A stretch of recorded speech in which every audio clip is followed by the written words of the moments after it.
am I living for if not for you? What am I living for if not for you? What am I living for if not for you? Jesus, nobody else will do. What am I longing for each lonely night? To feel your presence, Lord, please hold me tight. You are the only love my whole life through. Jesus, nobody else will do. I need you close to me, that's all I know. I need you all the time, 'cause Jesus, I love you so. What am I living for if not for you? What am I living for if not for you? Wees gegroet in die wonderlike naam van Jesus. Mag sy genade en vrede ryklik oor ons wees. Amen.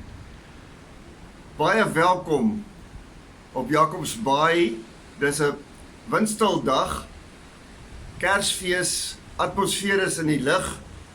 Besoekers begin inkom en oral is daar kersversierings, kersboompies om die koms van die verlosser tot hierdie wêreld te herdenk. En ek wil graag almal uitnooi wat naby genoeg is om ons Kersdiens by te woon. Aangesien nie die kerke op Jakobsbaai is nie, het ons 'n interkerklike Kersdiens gereël. En ons nooi al die inwoners, boere in die omgewing, mense wat hou van Jakobsbaai om die diens saam met ons te kom bywoon. 25 Desember, 9 die oggend, bokant Bean and Leaf, die coffee shop Jakobsbaai. Ons gaan afsluit met ons reeks oor vreugde en ons gaan praat oor gehoorsaamheid as die voorwaarde vir vreugde of die geheim vir vreugde. Ons het gesien dat jou vreugde kan jy maklik verloor deur 'n klein dingetjie, deur 'n e-pos of 'n WhatsApp of iemand wat 'n stupid opmerking maak of iets wat jy vir jou aantrek en weg is jou vreugde en jou hele dag kan gespoil wees, om het nou in swak Afrikaans uit te druk. En ons het gesê jy moet ontleed hoekom is jou vreugde weg. Jy moet dit erken dat jy dit verloor het. En jy moet vra watter goed beroof my van my vreugde? Waarop is ek te fyngevoelig? Watter dinge moet ek laat gaan? Jy weet, die Bybel praat op baie plekke dat ons onsself moet ondersoek. Jy weet, Klaagliedere 3:40 sê byvoorbeeld, laat ons doen en late deeglik ondersoek en ons tot die Here bekeer. Daai gehoorsaamheid is die grond van ons vreugde. En die woord bekeer beteken om te draai. Dit kan 'n eenmalige groot gebeurtenis wees, maar dit moet nie daar stop nie. Bekering is ook aan die ander kant 'n daaglikse proses. Want soos ek aangaan met my Christelike lewe, ontdek ek maar dinge waarvan ek my ook moet bekeer. In aanhalingstekens. Klein dingetjies wat die Gees vir my sê, wat nie tuis hoort in my lewe nie, en dan moet ek ook daarvan af omdraai, wegdraai.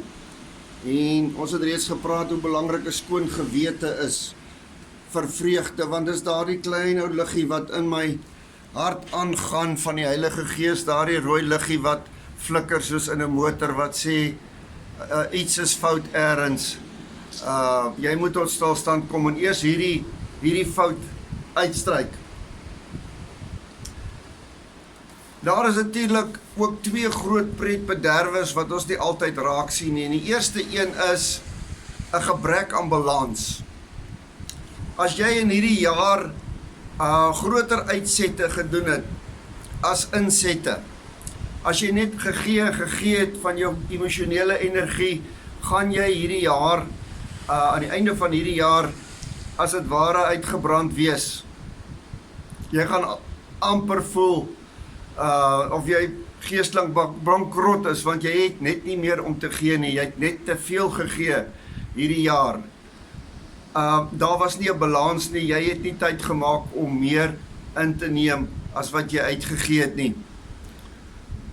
Dit verg dissipline om hier aan te werk, sodat ons nie elke einde van die jaar heeltemal met paar batterye sit nie.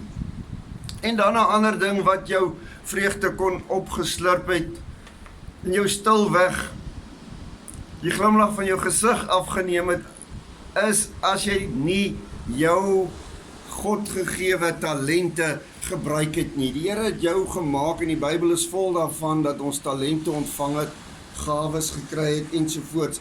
En as jy dit nie aangewend het hierdie jaar op een of ander wyse nie, dan gaan jy nie 'n lewe van vervulling hê nie en dus ook nie genoegsaam vreugde nie.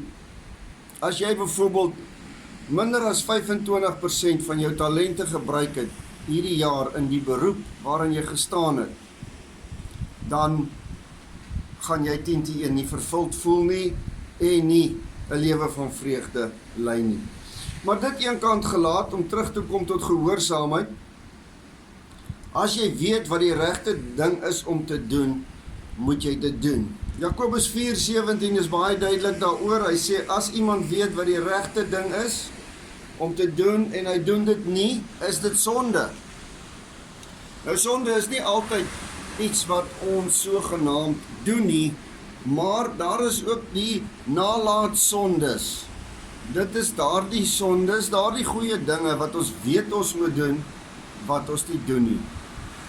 Dit is ook sonde, as ek weet ek moet vir die Here se saak bydra en ek doen dit nie, as ek weet ek moes iemand gehelp het, bygestaan het, nie noodwendig met geld of wat ook al nie, maar ek moes daar gewees het vir iemand en ek doen dit nie, dan is dit ook natuurlik sonde. En hy sê dan, as ek dan weet wat reg is, of wat verkeerd is, en ek doen dit nie, dan is dit vir my sonde, dalk nie vir ander nie, maar vir my is dit sonde, want ek het geweet daarvan.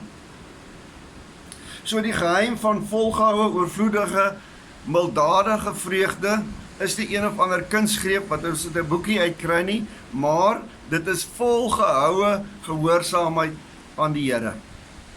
En dit kan alleen geskied, as ek met die Here verkeer, en, as ons gesê het, bly in Jesus, dat hy lewendegewende sap in ons vloei, en dat dan waar word wat hy gesê het, die sap van die Heilige Gees, wat hy gesê het, dit het ek vir julle gesê, dat my blydskap in julle kan bly, en my blydskap in julle oorvloedig kan word, Johannes 15.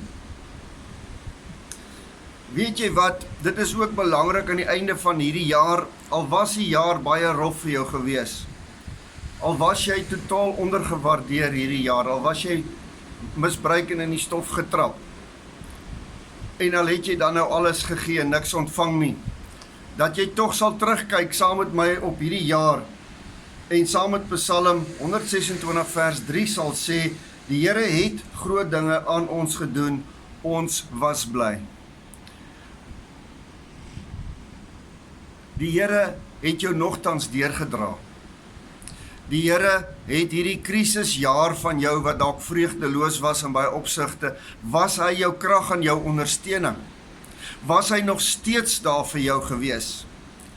En dus, as jy terugdink aan die groot dade van die Here, wat hy in hierdie dag gedoen het, klein en groot dingetjies, stilweg en in die agtergrond, met of sonder ander mense se betrokkenheid in jou lewe, dan gaan dankbaarheid jou hart vul, en as dankbaarheid jou hart vul, gaan vreugde oor jou vaardig word. En hierdie gesindheid van dankbaarheid is die gesondste menslike emosie wat daar kan wees. As jy dit kan kultiveer, dan gaan jy altyd op 'n goeie plek wees in jou lewe, want dan is jy vol vreugde ten spyte van. Al lag jy deur jou trane. So ek wens julle elkeen 'n baie geseënde, nie net nuwe jaar nie, maar ek wens vir julle 'n geseënde ou jaar toe. Ek wens vir julle 'n geseënde afsluiting toe van hierdie ou jaar. Ek wens dat julle en ek en almal van ons tot stilstand kan kom om weer te besin oor die dinge wat belangrik is. Weer stok kan vat en kyk hoeveel vreugde het ek nou regtig, hoeveel lewensvreugde het ek regtig in my lewe gehad. Ek het miskien presteer in my beroep, ek het dalk 'n klomp geld gemaak wat nie maklik is in Suid-Afrika vandag nie. Die teendeel is eintlik seker in die meeste gevalle waar, maar ten spyte daarvan kan ek al hierdie dinge bereik het en ek het nie lewensvreugde nie. Dan sê die Bybel vir my in die boek Prediker, is die lewe vir my niks werd nie. Kom ons kultiveer hierdie dinge in hierdie gesindheid en ons laat nie toe dat klein dingetjies ons vreugde van ons al wegneem nie. Mag die Here met u wees. Ek nooi almal weer uit na ons Kersdiens 25 Desember 9:00 die oggend, ook aan Wien en Lief. Ontvang die genade en die vrede en die seënwense van ons God en Vader en van Jesus wat ons Immanuel is, wat in Kersfees met ons gekom het of tot ons gekom het, en van die Heilige Gees, ons trooster en die een wat die dankbaarheid bewerk deur sy krag. Amen.